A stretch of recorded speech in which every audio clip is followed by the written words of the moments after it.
going on, everybody? It's your guy Realistic, and I'm doing another tutorial for soundoracle.net, and this one I'm going to show you how to use imagers to actually clean up your mix. But first, before we get into that, if you haven't already, be sure to subscribe to our YouTube page. That way you can stay up to date with tutorial videos just like this, and also you'll get tips and tricks directly in your mobile feed if you're subscribed. And also, Oracle and I have 2 online mixing courses, the art of vocal mixing and the art of beat mixing. Both of them are filled with hundreds of videos and hours upon hours worth of content of professional mixing techniques. So I'll put the link in the description below for both of those. So let's go ahead and start diving into using imagers to clean up your mix. That's crazy, right? When we think about imagers, we usually think about using them to widen out their mix, right? But in this case, we can actually use them to clean up mixing. And this is a technique that I had to use a lot on a recent loop pack that Oracle and I did. It was Orchestra Pit 2. Now the loops were really dope. They were really fire. I loved all the sounds, and even like the quality of the sounds were pretty good. But some of the instruments, because it was used with some of those East-West string banks, and they're really dope, and they got a really good high quality to them. However, they do a lot of phasing shifts and reverbs and widening tools to make them appear larger and bigger, for orchestra kind of feels. So as I was mixing them, I was noticing that every once in a while there was some phasing issues that was causing the frequencies to smear a little bit, and things got a little cloudier, and they weren't as smooth as they could have been. So I had used imagers a lot to fix that. So I wanted to do a tutorial to show you that, because this is actually like really useful and something that could really help. Now, you don't have to go and slap this on every single record that you're working on, right? If you're doing like a beat, you don't got to start throwing this on pads and pianos and synths and all this kind of stuff, right? Just use this when you need to, because this is something that I don't necessarily use on every mix when I'm working on the individual stems. However, when I do run into the issue, this fixes it every single time. So let me show you what I'm talking about here. We got this loop here.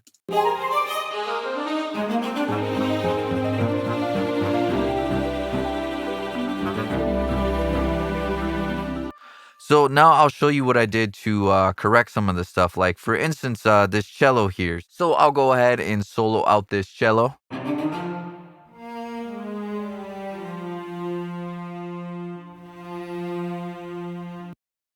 So, pretty cool there, but we can hear that, there's a lot of reverb that was thrown on this, and it's kind of causing some smearing, and I can even hear some resonating, and it kind of just muddies up it a little bit more than we want. So what I went ahead and did was I threw on this imager here. Now I'll show you the difference, and then I'll go ahead and show you actually what I dialed in here.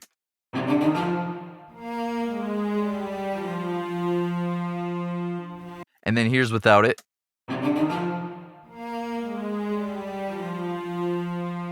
And then again with it.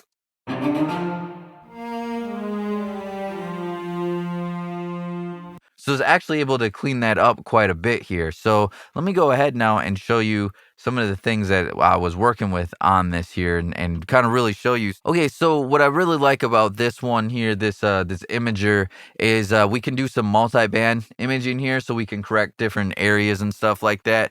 If you don't have this one, don't worry. There is a free version that Ozone has as well. I'll pull that up so you can see what that looks like here.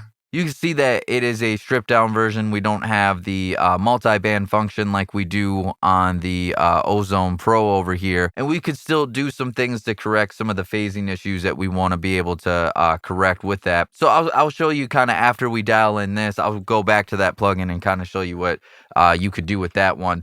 But yeah, what's really cool about this is a lot of times we'll get some phasing issues in the low end, right, the bass.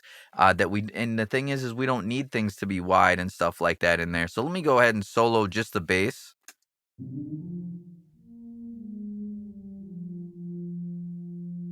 Okay, so you can see kind of how all this is going on here. So just to give you a little perspective on how all this stuff works right here.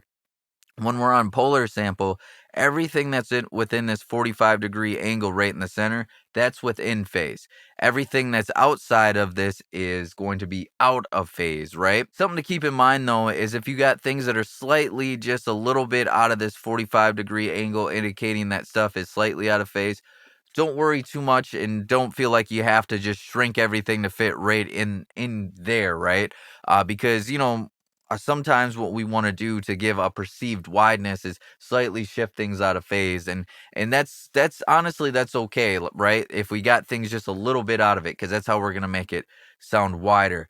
The thing is we don't want it to be like way out of phase. Like for instance, I'll hit play again and really watch.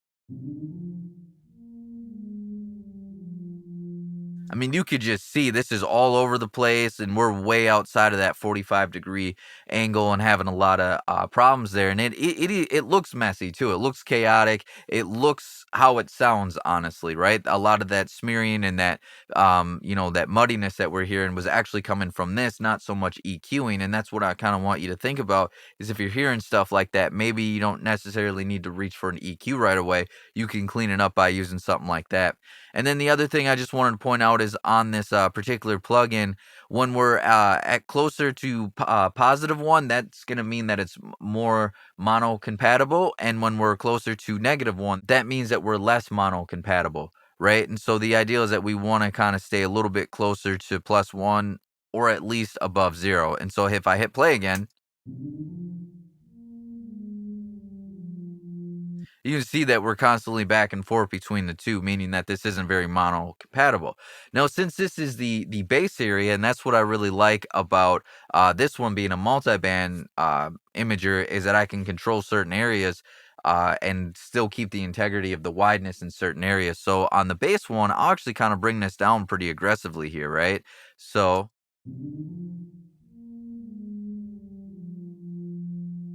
now you can see that I'm a lot more in phase than we were originally, right? This is a big difference over here. Okay, so that's just one change. Let's listen to how that sounds. And we'll listen without it. And then again with it.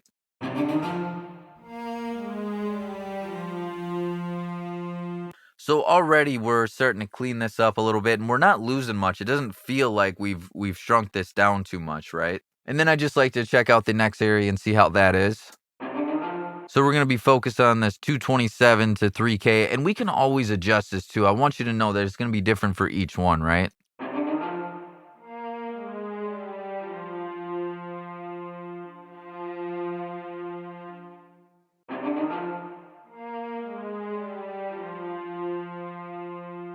Okay, so this is also something to consider too. Is when we're kind of dealing with this mid range, it's kind of the mid range and this higher areas where we're really going to hear that wideness, or at least that perceived wideness.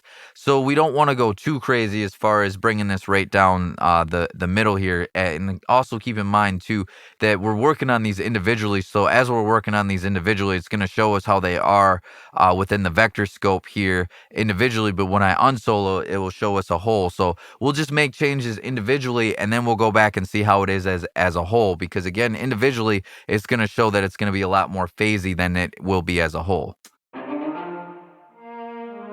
But this is definitely better than where it was. And something too that I try to focus more on is if it more mono compatible than some of the phasing stuff too. But that's already a lot better there. All right, and then we'll go over to the next section here.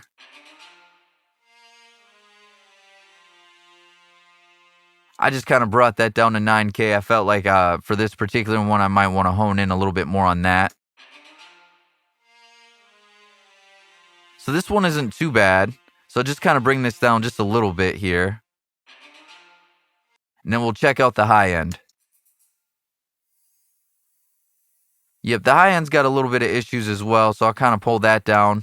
And again, remember I said that, individually everything's going to look like it's more phasey, but as a whole, it's not going to show up the same way. So now let's listen to this as a whole entire thing and kind of watch what's happening in this vector scope.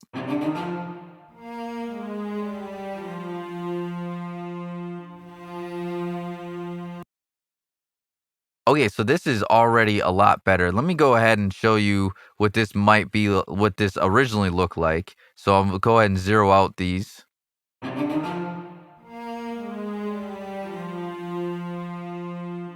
So, I mean, you can see we're all over the place and we're up and down with our how mono compatible we were.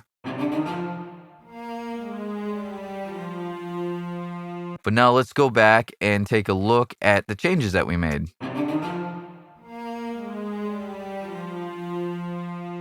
See, we're so much better there, right? Things are a lot more within phase. We still got some stuff going out a little bit, but again, we don't want to have everything right in here because then we are going to start to lose that fullness and that wideness. But you can also see that we're much more mono compatible at this point as well, right? So it's already starting to make some changes here. And then we can also use this tool down here, the Stereoize. This is really cool too because this can kind of help us push things a little bit more, but also help correlate us to be in phase a little bit more. So you can see what that already made a change of. And if I go back, brings this in phase a little bit more. Now I'm going to hit play one more time and I'm going to bypass in and out. And I really want you to pay attention, not so much to the vector scope or the mono compatible. It's good to reference that, but now I want you to focus on what this does as far as the actual overall sound of it and see how it improved it and cleaned it up.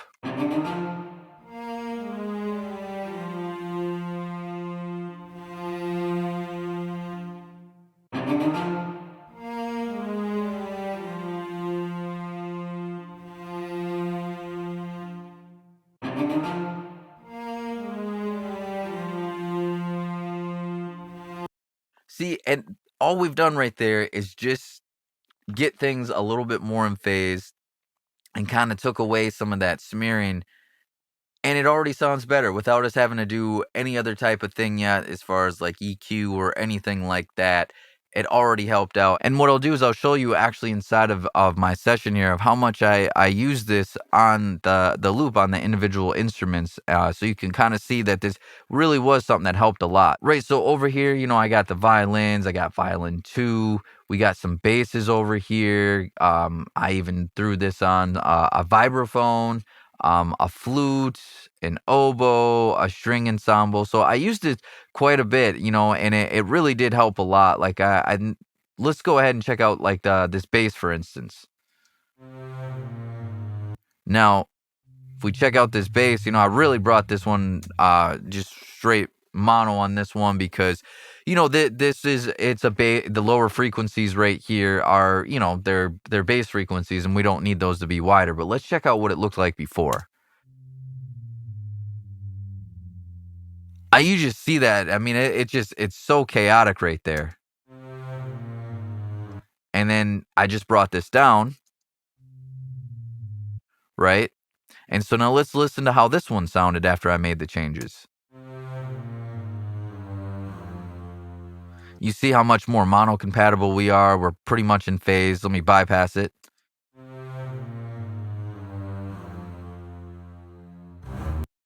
I know they kind of gray that out there, so it's hard to see. So let me go ahead and actually duplicate this and kind of just zero out the settings so we can really see.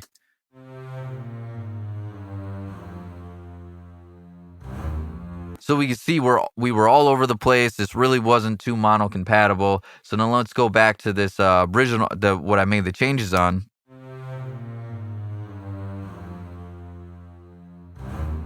So we're a lot more in phase when we do that, right? And so now what I'll do is I want to play the loop for you. And what I'll do is I'll bypass everything that I added to this, right? Just to hear how originally it sounded.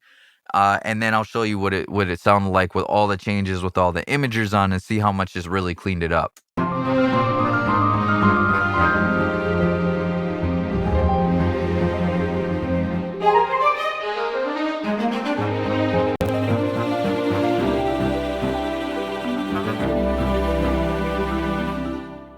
right? And then one more time, just to really hear that, I'll start with it on and then I'll take it out.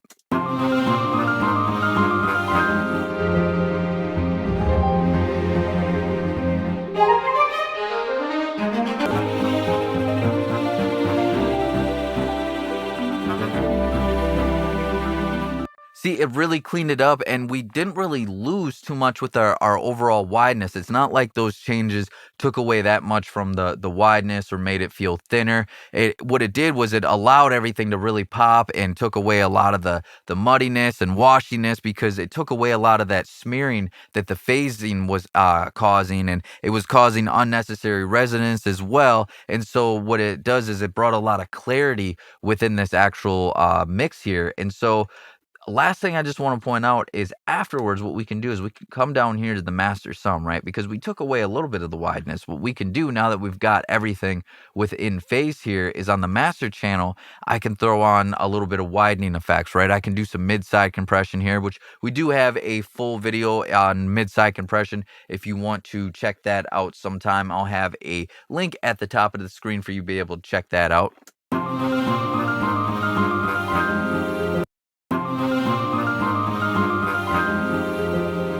So we can do that a little bit, and then, believe it or not, we can actually go back and add a little bit of imaging on the actual overall master channel now that we've worked out some of the imaging, because now what we can do is we can enhance the wideness without having to worry about adding to too much phasing or mono compatible issues. So you can see, we're pretty much in there. I know we got a little bit outside, but again, a little bit outside of the vector scope here isn't too bad, because, that is how we're going to have some perceived wideness. But the thing is we're not all the way over here like we originally were, right? It was everywhere. And also we're much more mono compatible now.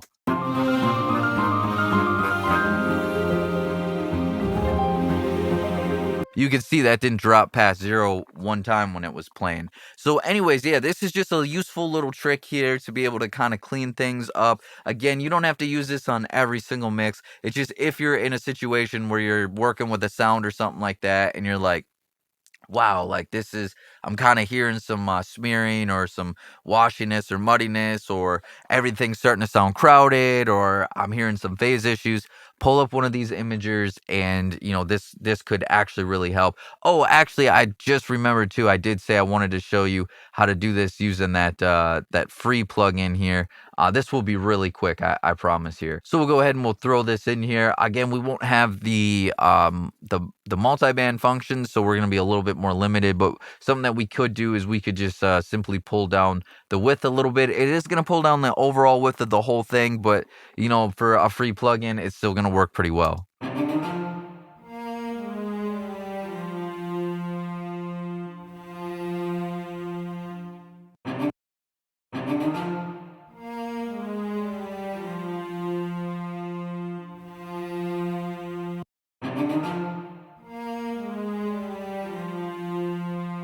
So all I'm doing here is just pulling down the width a little bit here, and I enhance the stereoize effect there as well. Just because the stereoize, it really does work really well for helping you be able to push the wideness while keeping it in phase as best as it can. So here's without it. And then here's with it.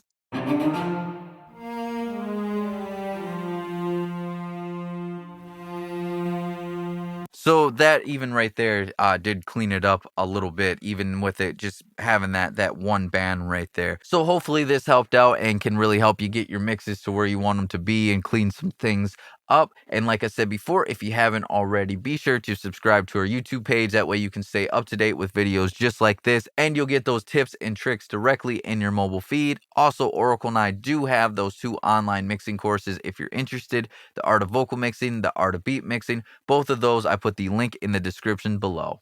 Hey, thanks for watching. Be sure to subscribe to our channel right here so you can catch the latest tutorials on mixing, mastering, and production. And you can check out some of our suggested videos here, here, and here.